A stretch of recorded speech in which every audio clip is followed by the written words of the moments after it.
an Axe Cloud, he dies. The Shaker runs in, he gets instant ruptured, he dies. Both of them die. Now they just have 3 heroes, have no slows, no anything. And of course, eventually they will lose a fight, so they have to buy everyone back. And after this Shaker buys back, he only has Blink, you know, he doesn't have Force Step, doesn't have Shadow Blade. But if he had those items and they played it a bit better, I felt like it wasn't that stressful a game for him. Yeah, Earthshaker wound up being the first to die in a number of those key fights. And of course, one of the most, I almost want to call him least flashy heroes in the game, the most boring, mundane Sniper on SCCC had an enormous impact in that game, voted MVP. Barely edging out positioning. I think as this fight dragged on, as the game dragged on, and he started to realize, like, if he ever saw this Night Stalker and then this Night Stalker didn't chase him down, he was just gonna, like, there's no one stopping him. Once he pops his BKB, he just hits there. People are in front of him, like Axe and Bloodseeker. They're all, like, going in for him to do damage, and they were unable to actually go on the Sniper, so he kind of just chilled and kept hitting this Dusa, and eventually he got a lot of items, which made him pretty much, Dusa couldn't do anything to him, and Dusa was really scared of him. I mean, he had a lot more control to work with, too, than the Dusa. Like, the Dusa only, we keep talking about it, but he only has that Earthshaker. It's such a hard game for Afu, in a sense, just because if he messes up one time, the game pretty much falls on his shoulders. Like, we're talking about that bottom engagement, but at the same time, is it super fair to say, you know, he got caught out once in that situation, it cost him the game. That's kind of rough. That usually means that your draft has some sort of flaw in it itself. It was a really hard Shaker game, and I think he did a lot for the first 30 minutes of the game. He was setting up a lot of kills. He got them the early lead, got them the early Roches. And if all it takes is for that little mistake to happen, then who can you really blame? Yeah, I mean, this is exactly what you were talking about at the end of the draft, just saying there's no stuns, there's not a lot of clear ways to lock down the enemy, and, you know, Earthshaker seemed like an obvious fit for that, but perhaps it was too little too late. And now LFY and Newbee still have more games to come, with Newbee leading the series 1-0. And as they're getting the chance to get recouped and back into the booths, let's take a look at some of the historical archives of the International focused on the casters.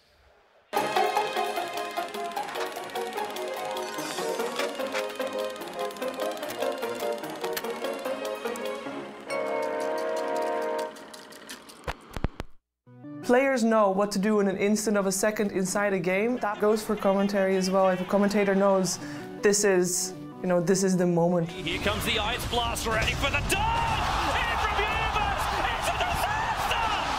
I do think that TI is very special for everyone. History of Dota is like written at TI. Navi's about to be caught. Oh, this could be a total disaster. Vacuum in. Ravage on everyone. The black hole as well. Light of Heaven turns it around. Players and casters are making the history together, of course, but if you don't put voice on what you are doing, it's worthless. To me, what makes a great call at TI is, like, I'd say, a raw emotion. Boxing in a higher. Epi, power strike onto 2. There's not a way, but to them out. The point is to tell the story of the fight. You have to be able to build up to it.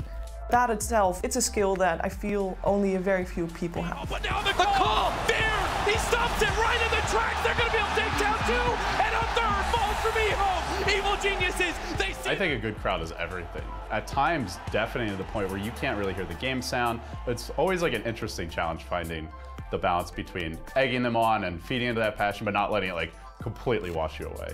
I always want to ride the wave that is the crowd. If they're that loud, then I'm matching them.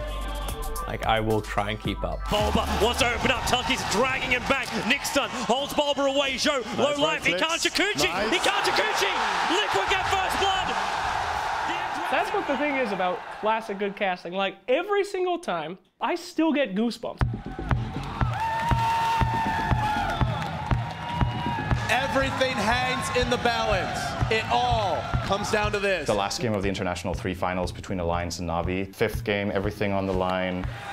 One more game, $2 million on the table. Winner, first place at the International, the ages and the prestige of being the best Dota 2 team in the world. The big one, the $1 million dream coil. Everybody remembers that play. I can remember every single word Luminous is screaming. Alliance are doing it! They need a little more of those to fall down in jeopardy. There's a glimpse. It could be their last. All this hype is building. The TPs are canceled. The $1 million dream coil has already happened. They're pushing in. BKB, they want this round. They're gonna do it. And it's just like, Alliance is doing it. The kings of the north. Alliance wins. They win. TI3. The Alliance just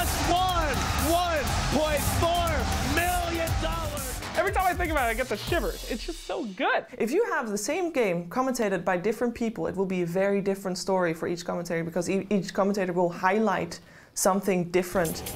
The way that Toby does Black Hole, the moment that Enigma is picked, he's like, okay, let's do this, I'm ready. You can see his whole face, it lights up. Even though it's become a meme and died as a meme, he still gets giddy. This is gonna be it, he's ready for it. They're losing the round, but Black Hole! Big one from Fly! There'll be a follow-up into a call! Let the spin skirt dumps one with a double kill! It's an accurate slam! It's a disaster! Oh, VP!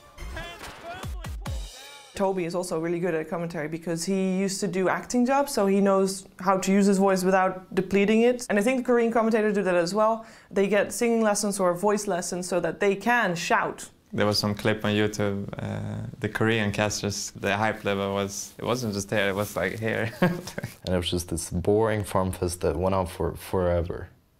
And meanwhile, there's just these two Korean casters that are going crazy over every little thing. 오, 이거는 야, 이거 전략 포즈 아닙니까? They're bored out of their minds, but they're still yelling. 아니, 이 장엄한 베나루의 홀에 예? 아까까지만 해도 도서관이었어요. 왜냐면 관중의 반들이 잠을 자고 있었거든요. 자다 깼는데 아직 게임하니까 짜증난다 이거죠. They basically had to entertain the entire Korean audience or whoever was listening because the game was so dull. 그래! 그래 밀고 있죠! 그렇지! 밀고 있죠! 이게! 그래 밀고 있어요! 그래 밀고 있어요! 야 제발! Oh my god, I love that clip so much. Boston Major. At Finem versus OG, it was the grand finals. It was an insane game. We're playing against Mega Creeps. This was OD Pixel's moment. He starts talking on the microphone. He says some stupid shit. It makes no sense. Is he going for it? No, he's not. He is. No, he's he not. is going no, for he's it. Not. He's not. Oh my god! No, no, no. Oh my god! That could have been it! Anything he said would have gone down in Dota 2 history. And God, if it wasn't the perfect response to that moment. The best commentators are the ones that can actually entertain the crowd and, more importantly, create the memories. When that one amazing play comes along, you have to elevate that to become memorable for eternity.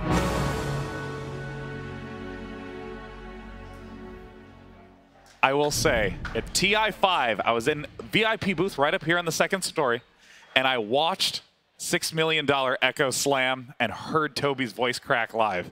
That was awesome.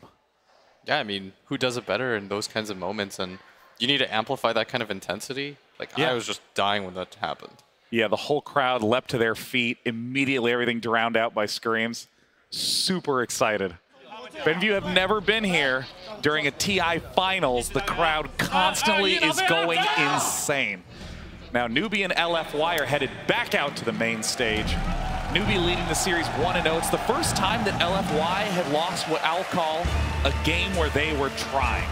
Allegedly, when they were already first in their group, they were kind of just relaxing, kind of chill and getting some losses.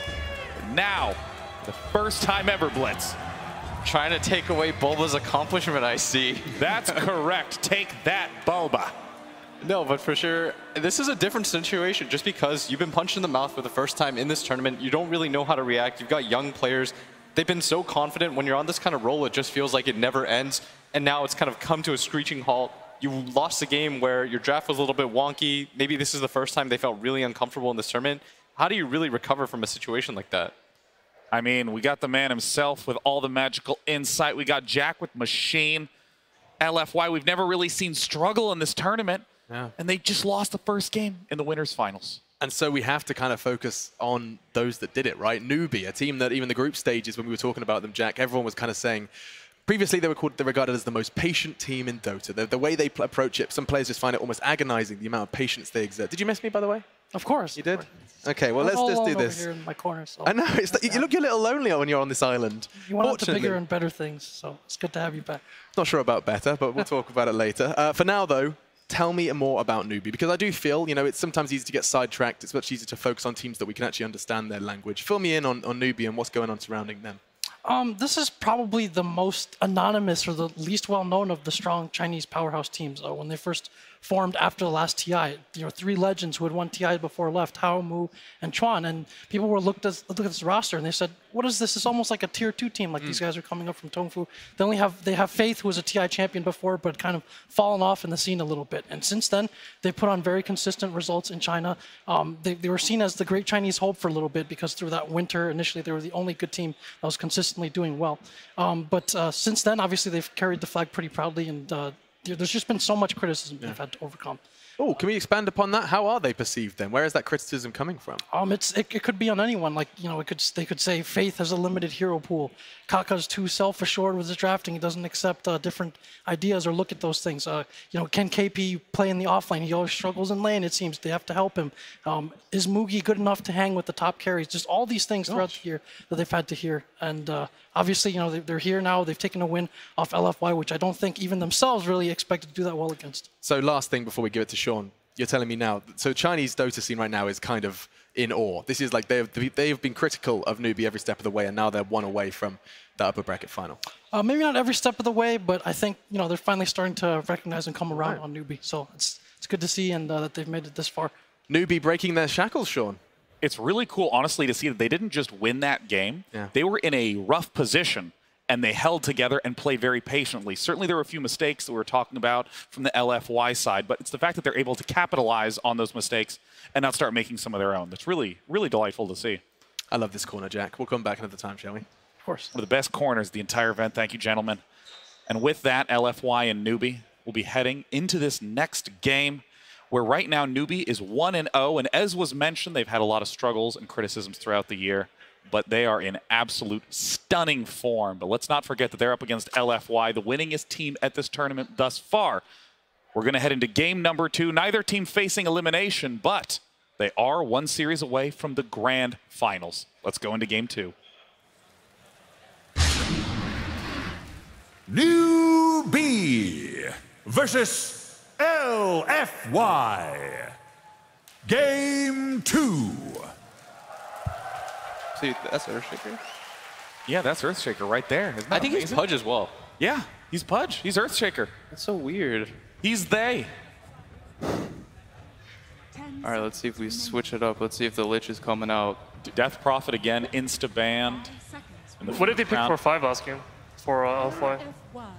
Dazzle? Question? Oh no, they had No, it wasn't Dazzle. It was Lich Shaker. It was Lich Shaker. They did something pretty cool, I think. They picked Night Stalker Lich first too, and then last they decided to make this Night Stalker Corn, which I think.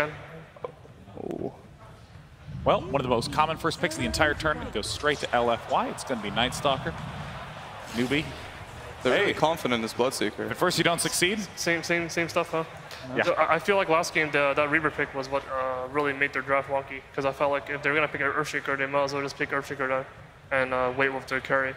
And if this Bloodseeker just way too fast and they didn't have enough stuns for him. I think they were trying to conceal it. They were trying to they weren't sure if this Night Stalker was going to be a core or a support, so they wanted to keep that open. They kind of forced this Weaver to be picked there, which I'm not sure, that's a pretty hard Weaver game to be picked into. Even against Bloodseeker, it's not that easy. He has a silence, an AoE silence. Against Earth Spirit, he has 2 stuns, or stun and silence. I mean, he just doesn't really do that much damage. You need so many different items. You have to go, for the most part, you get some defensive item like a Dragon Lance or a Linken's. Then you build a DPS item, but you don't have attack speed. Like, this hero just feels like it always lacks something. They're not good at that stuff, They don't do this. They pick Super's hero, and it's his hero. Doesn't matter. They shouldn't change their style too much and try to do some EG /R stuff where they debate the hero. Yeah. They just go. They should just pick what they think is good, and that's it. Yeah, that's what they did with the Night Stalker, though. That's what you were mentioning in the beginning, right? They were doing the Night Stalker Earthshaker. They were trying to swap it around and make it a little bit more confusing. Yeah. But I feel like they just outthought themselves. Yeah, I agree, because they end up having this Reaver, and this Reaver actually just doesn't want to play the game at one point. So at this point in the draft, I think that up to Dazzle, it was literally the identical picks and bans in the identical order. Yeah. From the first match. The Dazzle pick previously was on the Newbee side. Yeah. I mean, this is just going to be a highly contested hero just because DDC plays it really well as well. I thought Newbee had a good read of that situation. Newbee actually likes the second pick, They want the sniper matchup against Dusa. They want the core, the late game winning hero in the last pick. They like Dire. Everyone else, they like first pick. Almost everyone else likes first pick, maybe not VP. And so far, Radiant has also been the most popular as well. And they're going to stick by this, it seems. Like, they're going to be Radiant first pick, and Newbee's going to be second pick Dire.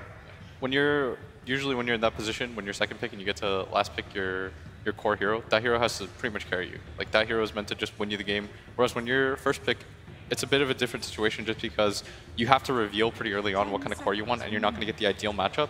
So I don't think there's a huge reason that you have to wait till the end.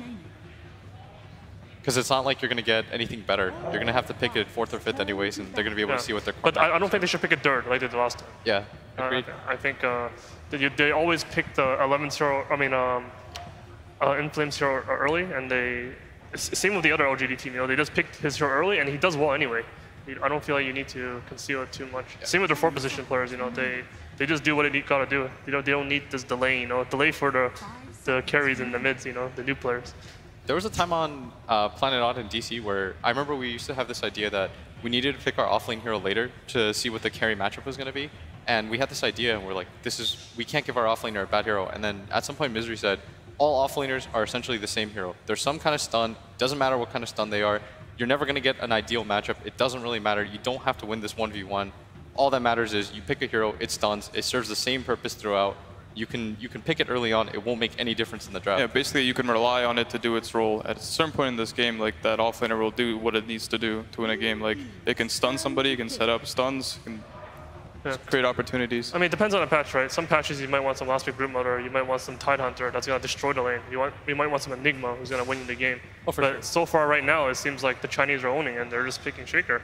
They're just Batrider. He's getting stacked. He's against a horrible matchup. It doesn't matter. Yeah. You still get your timing. It doesn't seem to slow things down at all.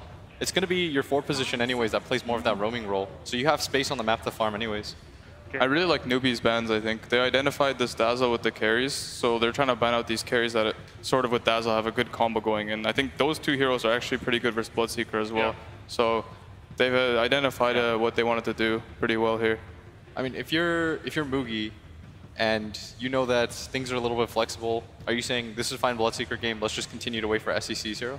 I really, unless it's like completely, like let's say, unless they pick Dragonite or something like that, I really think the most likely this Bloodseeker would be going to the safe lane, and they're going to stick with their last picking SEC's hero. Yeah, I mean they'll swap it up if they have to, right? Yeah, if they force this Bloodseeker where they think, okay, this Bloodseeker goes mid against this DK, that's good for us, then they'll do that.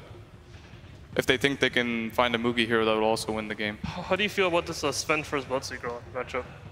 Like, I feel like they should use his Night Stalker vision to just stun this Bloodseeker and one-shot him. Yeah, I think it's not like a one-to-one. I'm not sure if it's a one-to-one. I mean, just Rupture and stuff, it's a very annoying matchup. But I feel like it can work for this Sven. Yeah. Because last game they had this Reaver and I don't know what he's doing. He hits the Bloodseeker 4 times and the Bloodseeker's like, oh, you're dead now.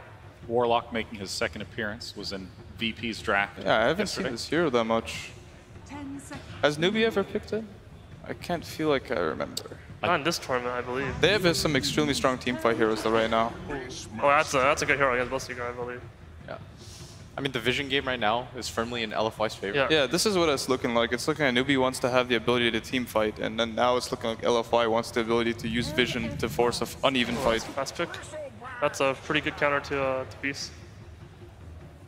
And we've seen Bristleback have a big variety of outcomes in this tournament, kind of just dependent on how well his early game farm goes. When he gets some, he's just amazing. I mean, yesterday we saw Bristleback and Leshrac having combined 95% of damage in all team fights.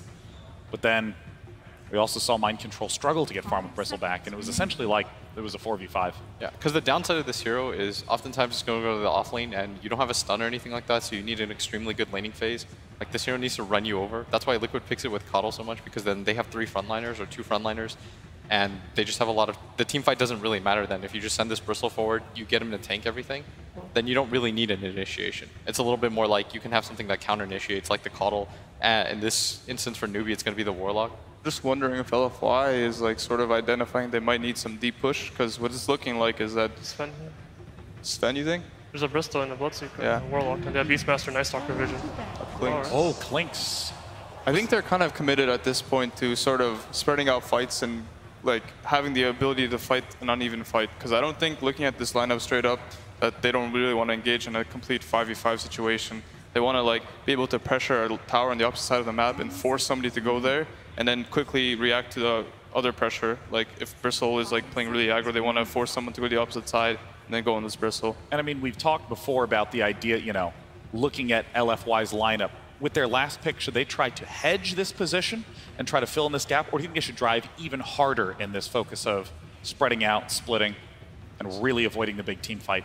They're not going to have a favorable matchup right now for the mid lane, so I think they need something that will just complete their idea, their lineup in their minds. Like, what do they really need to like survive this? Because I think this Warlock and Bristle are going to go to offlane together. I think this Bloodseeker might just solo versus Beast. I don't think that's a favorable matchup, though. That's the one thing I'm questioning right now. The Maybe one it not is. favorable for? I'm thinking it's probably Beast favored, but at the same time, I think Bloodseeker can be fine. Well, Beast versus Bloodseeker? Yeah. I think Bloodseeker just the king, right? But Yeah. it's not the best matchup for him, but he still is going to win it. Yeah. Something interesting, by the way, I think we were talking about it on the bus, is that it doesn't feel like the three big Chinese teams here pick a lot of wave clear. Yeah. Like instant wave clear. And I'm noticing that because normally if this were a Western draft, at some point in this game, you'd see something that had really fast wave clear just so you could make plays, but it really doesn't feel like either of these teams prioritize it too heavily. Queen of Pain banned out by LFY. Queen of Pain has been one of the most reliable neutral picks, as PPD said, when you're unsure what to do. I was going to say something about Storm, because I think they're fully committed to this idea. Like, they have a Beast, and then they have a Night Stalker, and they have this Clinks. So they need some sort of person that will be showing on waves and clearing waves out fast and creating opportunities for these heroes to actually kill heroes. Like, Storm is I wouldn't say it's like a completely free Storm game. He can still die in some cases, but if he ever sees like an Earth Spirit on the map, then he's pretty safe. Yeah, it looks pretty free so far, right? Yeah, They have, like Night Stalker, they have Dazzle, they have Beastmaster. Like infinite vision from Night Stalker and Invisible Beastmaster. Clinks. Like optimally, ideally, the way I look at it is, yeah, it's a free Storm game, but I can see like if they pick something here, maybe it'll make him scared to show on the map. As a Storm player, I'm just scared for his lanes right now. Like other than that, I feel like if the lanes don't go too bad for him, he should be fine. I mean, he's going to have help with the Night Stalker, and Dazzle can always TP in. Clinks will start rotating early on to What create does pressure for him. SCC want to play here? What do you think? He needs to stomp this matchup. Like, I think from the laning phase on. I would say Lina's not good in this kind of thing, even though he'll do well in the lane.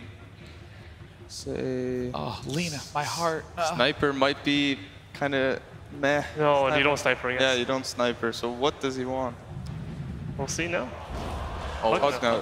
So these guys are basically fully Alright. committed to their idea of 5-manning. These guys are fully committed to their idea of dodging and taking uneven fights. It's going to be pretty interesting. It's going to be a lot of pressure on Clinks and Storm Spirit to capitalize on the vision provided by the rest of their team. And Newbee, powerhouses in the team fight. Newbee leads the series 1-0. Let's send it to the casters to find out if we're going to go to Game 3.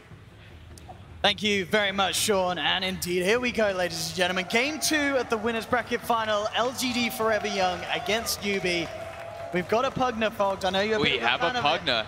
I was waiting for you to mention it. What do you think about it? As sort of Arteezy said, two very different styles apparently. Absolutely. Group up and go from Newbee and a bit of a split up, take them apart from LFY. It's very clear cut, yeah. The panel said it, but you look at LFY's lineup, and yeah, they're just trying to play around their vision, take fights when they're at an advantage, rather than fighting versus this heavy team fight lineup, because they pick Earthspirit and Warlock right there off the bat.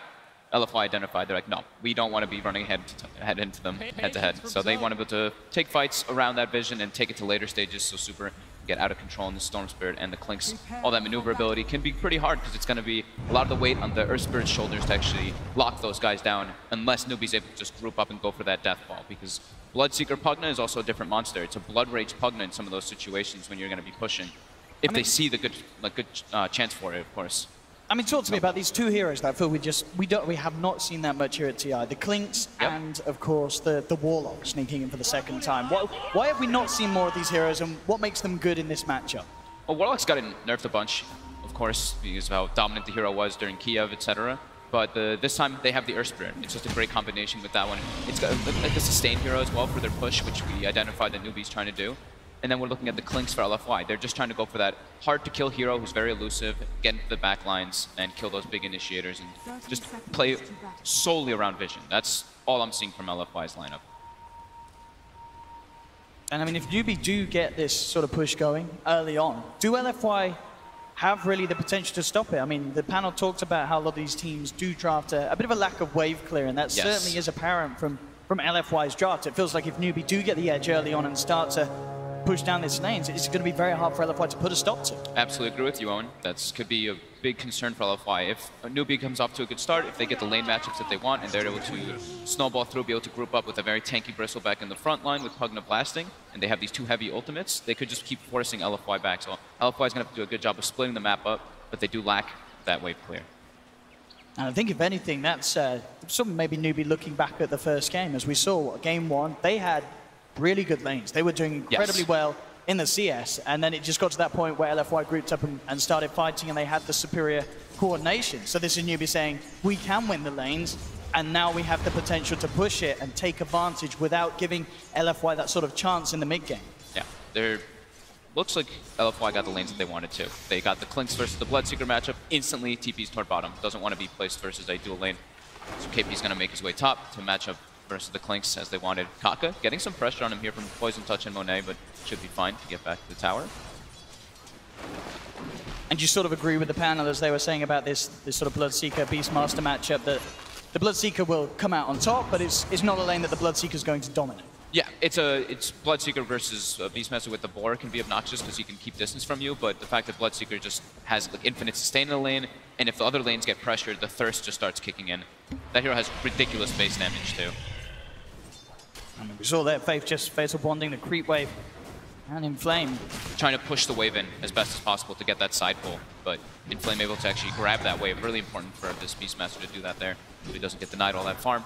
Nice little deny in his own wall there as well, making sure that that XP doesn't go the way of Newbee. And the mid lane matchup, of course, as I say, a bit of a fan of the Pugna. How do we expect to see this one go down?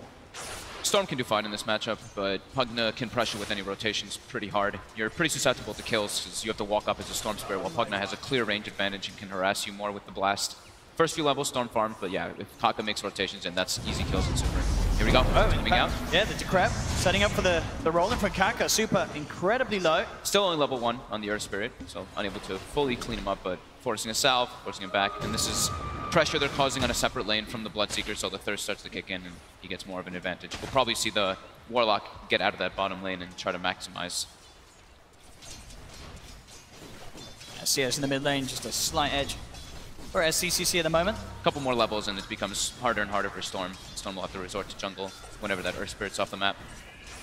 I guess that's the thing about this mid lane matchup as well, isn't it? Once Super does resort to the jungle, you can, as LFY, expect to take a lot of harassment and damage onto your tier 1 very early on. Yeah, that's like one of the best things about playing Pugna in this mid lane. You're kind of squishy and everything, but every time that mid laner leaves, you're gonna chunk that tower down so fast.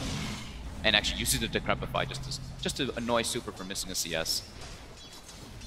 Rotation from Afu. He's got Arcane Rune. They don't have kill, but he's just gonna try to threaten him a bit. Yeah, Kaka's also in the neighborhood, just in case things get a little too scary for SCCC. We'll roll in. Just driving Afu away from the gank. Faith doesn't actually have a better place to go at the time being, so just gonna stay bottom, try to keep pulling the side over and over again. And to be fair, it's working. Looking at this bottom lane, because of Faith's control of the lane, it's giving this Bloodseeker this beautiful start. You know, once again, Mugi, 20 to 500 CS compared to the 8 for 2 on Inflames. So the pressure of this dual lane working out perfectly for Newbee in this laning stage. Yeah, and with an advantage, with the laning advantage, he can 1v1 versus the Beastmaster. But Faith doesn't have a better place to be at the time being, so. And as soon as he does leave, then that's where the Night Stalker may make rotations in. So we're going to see Nighttime kicking in soon, and we're going to watch how Afu wants to pressure. Because top lane is already won for LFY. I mean, massively won as well. Bristle being forced all the way back to base because of the harassment from these two. So both offensive dual lanes certainly doing the work and getting the job done in terms of zoning back those of the opposite side. New lane, Afu just coming in for a bit of harassment there onto Kaka. Still not quite the levels to go in for more. Yeah, they can't threaten with Storm. Not 6. There's no way you can get kills with that. Inflame starting to chase out Faith. Summons up the Boar. But Faith does have a TP, so if they do try to chase this one out, could TP out without the Night Stalker. Might be forced to use it though. Night Stalker's starting to make rotation, and Faith may get caught here by Afu's rotation with this Boar slow. Starting to add up. Does just have the level 1 Void though. Mugi is there as well if they want to try and turn it around, and indeed there's the self-heal. Blood Bright's down immediately. Yeah, LFY have to scatter. Faith will be okay for now. Top lane again though, KP. taking heavy harassment. We can see on his CS really suffering here as DDC and Monet playing the lane perfectly. 23 CS on the Clinks, only 6 on the Bristle. Kaka wants to make a play on the mid before Storm hits 6. Trying to go in right away, refills SCCC's bottle. They're going in, they have the stun if they want to try, but Apu's rotation coming in. Kaka could be in some trouble here. Yeah, getting turned upon. Bursting him down low there with the passive, and they'll get the kill. First blood. Picked up there.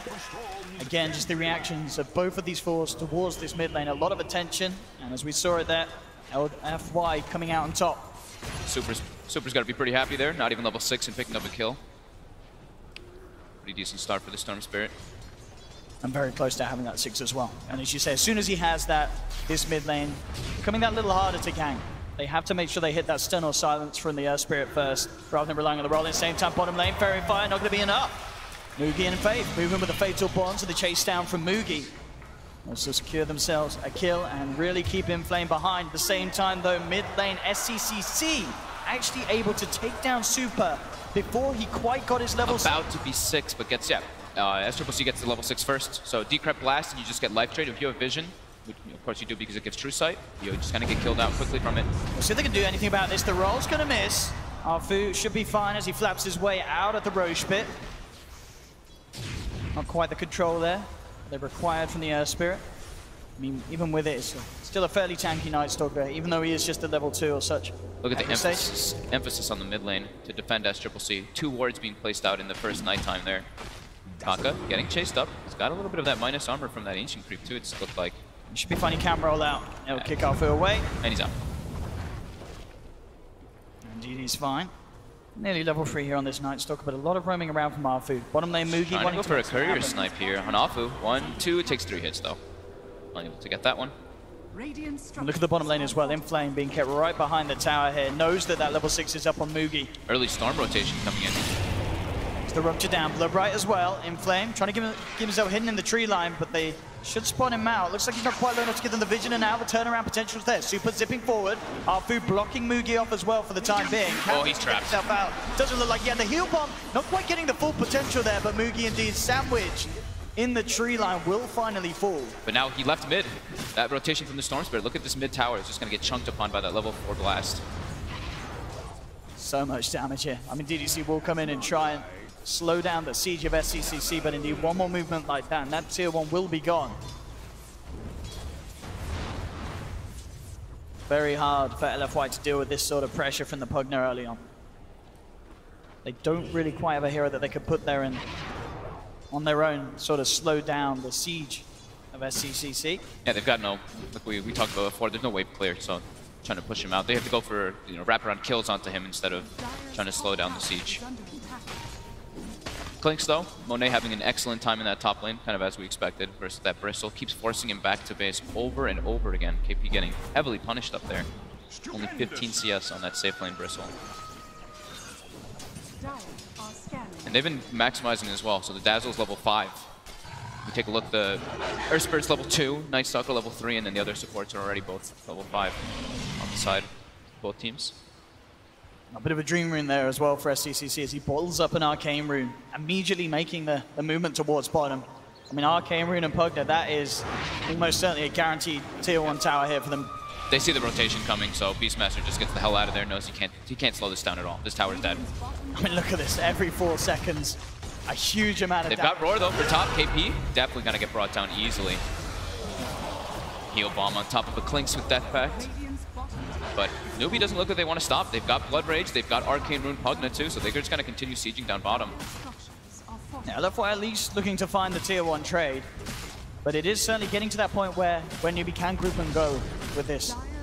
But LFY, they may have a good chance in the fact that they have shut KP down so much, and Newbee, they do sort of rely on having that Bristleback to be the front liner for these 5-man pushes, and he is nowhere near the state that they need this Bristle to be able to just go head first. They have a couple Ancient stacks though, so he does have the road to recovery there since he's had such a rough start. They've got a triple stack on the right side and a double stack on the left side. Just look at this, so much value from that Arcane Rune, and with the Blood Rage on Pugner as well. The push on you, man. Absolutely disgusting. That Nether Blast with the Blood Rage, just that increased damage. I'm going to claim this tier 2 very soon. That's going to open up a lot of the map for them. Mid lane, Kaka gets the roll off. He does indeed. They are going to try and move in for him, but with the TP reactions, Kaka's going to be fine. Mugi Coming in, does have Rupture, but LFY already out of there. And okay, this tier 2 is dead. It's gone. Well, and they will fortify for it. We'll they're actually rotating down now. They have a ward, though, to see the rotation. They're going to retreat. So almost bringing down that tower, but they forced a glyph. Those type of glyphs are perfect to use because the other tier 1s, you're expecting them to die soon, so your glyph will reset. At least you'll defend that one later on. Oh, I love when Beastmaster picks up bounty runes. Talking about the Beastmaster. I'll spot it out, KP. KP now with the level 6, a little harder to go up on, as the poor man's in the Soul Ring. Still very shut down, but he's got the combo of not only the Ancient stacks, but they can Blood Rage him, and he can turn his back with the Close Spray. You heal up off the Ancients, and the sustain is there for you to be able to do it, even if you're a bit underfarmed. Level 6 now on the Warlock as well, so ready with the Chaotic Offering once they do start to group up again. Tier 1 actually still standing in this mid lane. I mean, this is certainly there for the taking once SCCC's back in the neighborhood. But he's sticking down bottom, does want to try and finish off that tier 2 by the looks of it before moving elsewhere. Mid lane, drop the Rupture onto DDC. They don't really want to try and go up onto this high ground. I mean, they will get the silence, but Super's there now. Mone's there too. Monet looking straight towards Kaga. Kaga's gone. They'll take that one to Faith for the Chaotic Offering that drops it onto 3. Fatal Bombs is there as well. Now Super's got to be careful. The Quills. KP moving forward will be held back by the Primal Roar. Inflame turning back towards him. DDC as well. The poison touch. Monet coming back in, and they have the damage to bring down the Bristle. Bristle's gone. We'll hold here, LFY. We've started adding up a little bit. That minus armor ticking down. Even though there's a nice Fatal Bond, they didn't have the follow-up. They don't have that kind of stun since Kaka got brought down very early on in that engagement from Super. I believe the Radiant Courier got picked off there at some point, though. I didn't really see what it had on it, though. Looks like it's empty for now. The Courier down nonetheless for a couple of minutes. They'll send the Golem back in, trying to finish off this tower, but looks like they will just end up feeding it here to the side of LFY, and indeed they do. Arfu picks up an extra plus 100 from that. And they get the tower tonight. But all in all, yeah, nice fight there from LFY. Minimalizing any sort of casualty there after Newbee commit the first use of the Chaotic Offering. Alfu now heading up to the high ground. Will be crept immediately. Shadow Word upon him as well as the Light Drain. Bring him down though. Does have the backup of Faith. And in fact, Monet just turns straight towards them, trying to move in onto Faith. Monet gets ruptured, immediately TP's out. Alfu continuing to be chased down as Mugi and Kaka look to close the gap. Their only real stun and chase is the Earth Spirit. A lot of the weight is on his shoulders to get that lockdown for his team to get the damage through. But more Ancient stacks continue, and you know the nature of Newbee's lineup isn't really chasing and getting those kills. They want to be able to group up, use their ultimates, and take those towers. So here we go. They start clearing up one of the Ancient stacks away from KP though. So KP's not the one who's going to get accelerated from this, which could cause him to have a pretty rough game since he is still suffering a bit on that net worth. But they're prioritizing more on Mugi, wanting him to get that blade. They want to try and punish KP. They know he's still fairly weak at this stage. Primal Roar straight away. Super getting in position straight in front of him, and KP is gone. Clean pick up there from LFY, knowing that they're still very much in a window where they can punish this underfarmed Bristleback. Yeah, they've got a lot of like the minus armor coming out from the Dazzle, and then the Blightstone too from Apu, who's going to be having a medallion probably soon. The minus armor really hurts to start adding up versus these very squishy heroes that Newbee actually kind of does have besides the Bristleback. Pugna sitting at 4 armor, same thing with Earth Spirit, Warlock as well. Pretty much only the Bloodseeker and the Bristleback who can walk in with that durability. Alfu going for some scouting play, placing very deep aggressive wards that we've been seeing. Like we said, LFY's whole game is about that vision. As long as they can take fights and understand where they can find those windows, it's really important for them to actually play this game. Courier may be in trouble. Should be able to get this one with the phase boots. Should be 2 hits, nice and easy. Ready. It is down. Same time, bottom lane, LFY. Towards the tier 2. It's obviously about the push, but there from SCCC. Super trying to dip in. But LFY themselves, they have great push as well. Yeah. Nearly have the Desolator on the Clinks. In fact, well, looks like DDC may be left behind as Newbee move in. They'll drop the Chaotic Offering as well onto Inflame. They're trying to go for both of these. We'll see if they get away with them here. They will get away with the Inflame kill at least as Mugi by the TP, up. Graves himself, TP's out. DDC should be able to live here actually. Nice play there. Newbee do get the higher value killer in the form of Inflame, but lose still, their tower. That's the thing. And that's the Golem expended as well as the Magnetize. They're 2 big team fight abilities. And now Apu going for a wraparound behind, getting Kaka. Looks like he's going to clean him up right at the tier 3 tower. He's dead. Hey, just TP's out too. And he's going to make it. No way to hold that man back there. Playing around that vision, he sees a low Earth Spirit, he stays in the area. Very nice little bonus pick off. And the Night Stalker. They're doing a good job of splitting up the map and not allowing Newbee to stick together and push. Faith actually using that Golem there with Fatal Bonds to clear up that triple Ancient stack. So now there's not really great ways for KP to recover from farm. He just has to get it through fights mostly. Almost has a Vanguard though, at least, which will help him be a bit more durable, but he's still pretty damn squishy versus LFY's lineup. And the push as well from LFY is certainly going to be sizable. Having that Beastmaster with Desolator pretty much stun on Clinks. Only a couple of hundred away and they'll have that to add to the push. There's already a Bloodstone now too on the Storm Spirit. Like the panel was saying, it's a pretty nice Storm Spirit game. Arfu looks to be in trouble though. Does get caught out here. The Rupture upon him. Newbee surround him. Will take down Arfu. So they can move in for more. They have been offensively weaved though, so do have to be slightly careful here for the next few seconds off the back of pushing in. Tier 1's already gone, of course. KP's trying to use this space to farm up bottom, but looks like Inflame and Super already on the prowl to find him. He's in trouble there with the medallion upon him. Super and Inflame surrounding him. That's the Bristleback gone. He's so squishy. He really is. A free Bloodstone charge there for Super built up mid lane. Going straight for the Dazzle kill, but again with the Shallow Grave trying to escape. The Yule Scepter's there though. Into the Bloodbright, he's going to be gone. SCCC picks up the kill. Now they're looking to move in for more. They've got the vision. They got him dusted up. Onto Monet. Boulder Smash as well as the pull. Nuking him down low under the gun to grab a fight. Super's going to try and come in and help out. Monet still alive for the time being. Finally drops, but the damage is done. Faith's gone.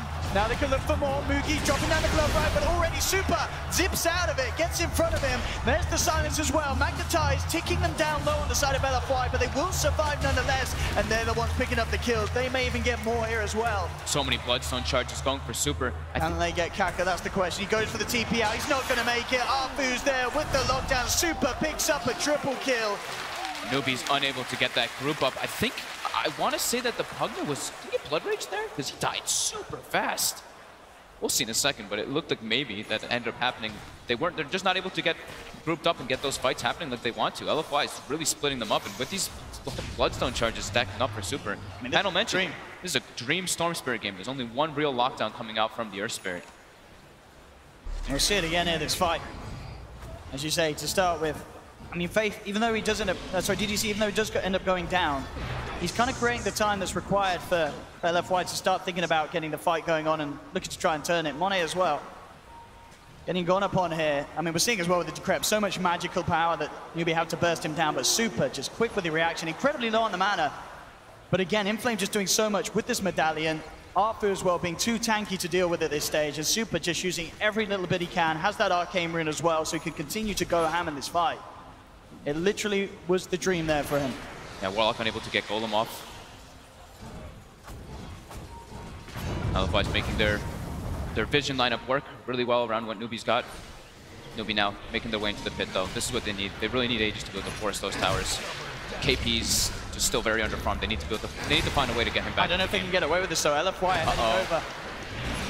They know what's going on. The offensive weave down upon Newbee. They've got the Hawk up too. They see the entire fight that's coming out. And yeah, like you said, the weave's starting to build up. They're going to look to go in a couple seconds once it's maxed out. They do have that DD on Moogie, but they've got to be so careful with their armor ticking down low. They're still, the threat of the Warlock Golem and the Earth Spirit spells are there right now, so they have to watch their positioning. But Monet getting in the side with that minus armor, the weave.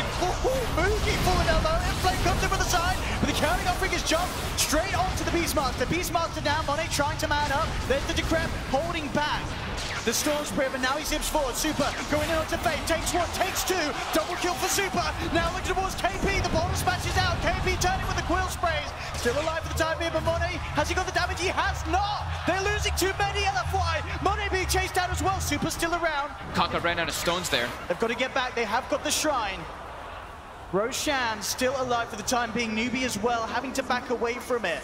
And that was the ultimates committed there from Newbee. That almost looked way scarier there for Newbee. Kaka got, I think it was like a 3-man boulder smash into a multiple hero silence on top of the magnetize that allowed KP to get that distance and get more coils off. But you see that weave when it starts to build up. Monet, 3 or 4 shots on that Bloodseeker and almost brings him down just with that. The way that they're separating the fights, we're talking about that vision game. They're playing incredibly well around it. I mean, this fight is nowhere near over. It's going to get back on. Monet into the pit. Newbee without the chaotic offering though. This Rosh is so important for Newbee. They need this Aegis to deal with LFY. If Storm gets Aegis, I don't know what they could do. Arfu's heading in the wall, he's down, zip forward for Super, zip back out. It's a little on mana now, but still 20 Bloodstone charges. It's going to be back up very shortly, his full tank. I'm looking for efficiency, in fact. He's got no time to wait. We'll shrine up. Back up to maximum. KP now will go back in. Starting to slowly commit again onto Roshan. The Hawk is out there for LFY. They have the vision that they need. They got to make sure they don't get hit by another big weave like that. Now LFY actually wrapping around from the mid lane. Arfu in the high ground. Now roll forward for Kaka. Won't find the connection. 3-man offensive weave. As the Rupture onto the Storm Spirit. Life Drain as well, forcing him back, but he has the remainder of the haste rune. Will be fine. Waits it out on the high ground. Boulder Smash does connect, but they're still keeping the Storm alive. But the Dazzle there behind him. Newbee though, forcing LFY away from the pit. KP ready to head back in as the Weave's effects wear off. Arfu though on the sidelines looking to go in. The ward is down. Super zips in. They'll get the Earth Spirit. Blood right out. Forces LFY back. KP trying to zone back Monet and DDC on the side. The Wind Flame gets the Roar. Super's there to follow up. That's SCCC gone. And now LFY looking for more now. Faith wrapped around upon. Faith is going to get bursted down. Double kill for Super. 3 dead on Newbee and LFY. They're not done yet. Arfu wrapping around the back. Looking for more. Void and the Crippling Fit onto the Bristleback. KP is gone. Mugi the last remaining survivor here for Newbee. But Arfu, maybe seeing if he can hunt it down. But they know with 4 down, they can look to go back to the pit. The death time is still relatively short though, so LFY have to be quick. The fact that LFY can do this though into this heavy team fight lineup, the fact that they're going to get this Rosh, Newbee needs this Rosh for their timing. This is going to be really tough for Newbee to come back in this one with such an underfarmed Bristleback when they have a ball-up lineup. Yeah. Just look at Super. He's beyond godlike. 4 Bloodstone charges. We actually saw this early in the tournament. I think it was actually SCCC, wasn't it? Playing the Storm Spirit on the main stage, where he just had this game where the opponents didn't have an answer for the Storm, and he just ran away with it. And this time round, here in this winners bracket final, it looks like it may be Super's chance to do the same thing. They're able to separate the fight just so perfectly with all the vision that they have going on, and every time that offensive weave comes out, everybody on Newbee just has to kind of hide themselves, and as soon as they see the Earth Spirit, that's the go. They know the Golem wasn't down, so they know that Kaka's the only one who can really do any of that kind of team fight for Newbee there. So Apu and the Storm Spirit beeline it there, then we see SCCC has to go around like a weird way, and he gets isolated by the Beastmaster and Storm Spirit. Just too much mobility coming up from LFY in those fights for Newbee. Mid lane, trying to set up there with the Atos into the Rupture, but straight away cover the team. He's not going to make it though. Boulder Smash comes through. It's a 5-man offensive weave though. Turn, see if they can get off with this one, and indeed they do have the grave onto Arfu. Arfu has to be careful though. They close back in. The geomagnetic grip from Kaka will finish him off. LFY still wanting to find Super, zips in, looks for the Earth Spirit again to grab there. Thrown out onto Kaka to keep him alive. Nice play from SCCC, making sure that Super can't finish off the kill.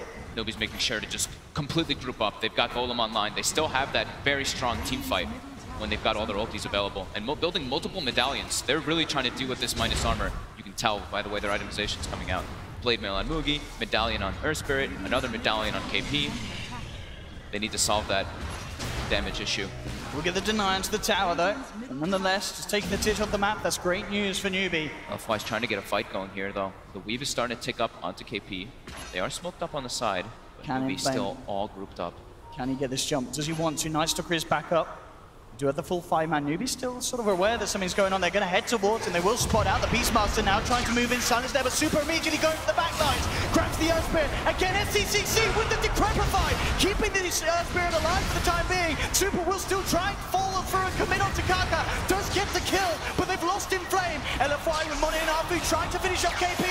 They'll get him. In fact, Super's the one to claim it. Triple kill for the Storm Spirit. He's just got way too much mana to work with now at this point. It's only 24 minutes and 27 Bloodstone charges. 27, right? That is insane. That feels pretty good. I mean, again, just to harp on about what the panel said, they said this has all the setup to be a beautiful Storm Spirit game, and it's we're certainly seeing it in action. There's no doubt about it here. Dazzle just looking like an absolute monster too, and just in these last 2 games. The weave, the heal, the grave, the sustain is just making these fights so hard for Newbee to actually take. Even though they have such strong teamfight heroes, they have LFY with that vision, with the Hawk, with the Night Stalker able to see where the Earth Spirit is. You just see how prioritized Super is. He's like, oh, Earth Spirit, beelines right through everybody just to get on top of him. Still has the Aegis. And I really another 2-3 minutes. I really feel that's the hero that these two teams have really got to be thinking about, the Dazzle. You know, whether it be Faith or DDC bringing it into the game, both supports just giving an incredible performance on him. Time and time again, turning the tide of the team fights down to these clutch saves, or as we've seen here, down to the vision, the big plays with the weave, consistently making sure that the armor of Newbee's ticking down.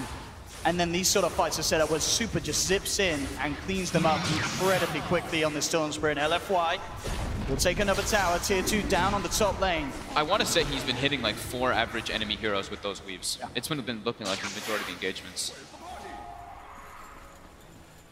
Monet finishes up the BKB now. That match community is going to completely negate what the Earth Spirit can bring to the table. And next will be that Diffusal Blade as we expect versus the Pugna to deal with that Decrepify. They're going to smoke up. Place down the ward, make sure they have vision control of this area, LFY. Straight away the move towards mid. KP could be in trouble. Rather close, and indeed straight away Super zipping in with a primal roar from Inflame. KP is gone. He's so squishy. That is your Bristleback disappearing in a matter of milliseconds. It's down to this aggressive solo target potential from LFY. And that has got to be scary for Newbee. They need KP to survive at the front of their fights if they want to try and play the game that they were drafting for. Newbee's whole timing window is gonna just thrown out the window with that Roche going toward out to LFY.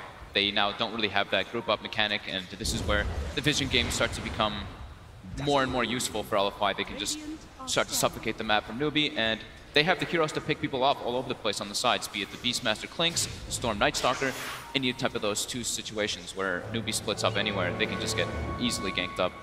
Aegis gets reclaimed. Super's got a double damage in his bottle as well, ready to play with next team fight. He's about to have a full BKB, so he's going to have the solution to pretty much everything that Newbee can throw at him already. I mean, is there any sort of solution in terms of certain items that Newbee can close in upon soon that can just help them against Super's reign of freedom in these team fights? Well, they're picking up a couple of things, right? They've got some more armor now. For SWC's got the plate mail, and we see KP getting that solar press. That evasion will help a bit versus the Storm and the Clinks. But they're not able to take the fights properly just because of that vision. The Hawk and the Nightstalker reducing all of Newbee's vision in the fights. They can't find the Dazzle in the backlines. They have no way to really stop him from getting all of his spells off in these fights. And then the Storm just beelines. Newbee again back. Has 5.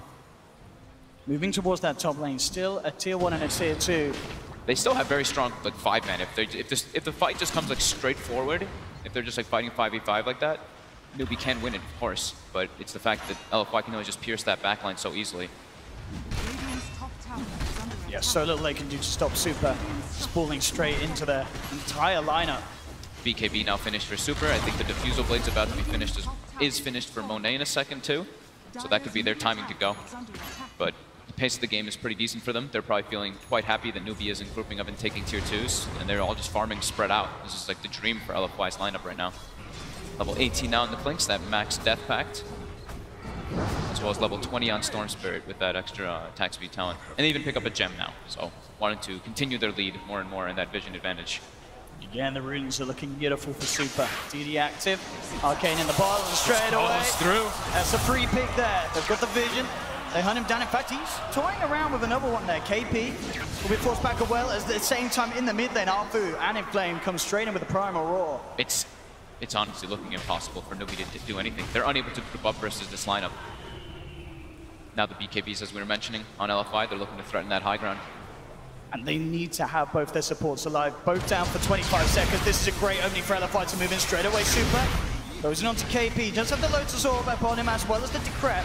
Monet just focusing the tier 3 though. Look at this tower just get ripped to shreds. KP now having to be careful as his armor ticks down low. Silence, jump forward there from Inflame with the balls and the axes as well. Monet grabs the kill. They will lose the Nightstalker, but the BKBs are out on LFY. They're focusing objectives, and they'll get the melee racks down in the mid lane. Newbee unable to peel LFY away from this sort of push.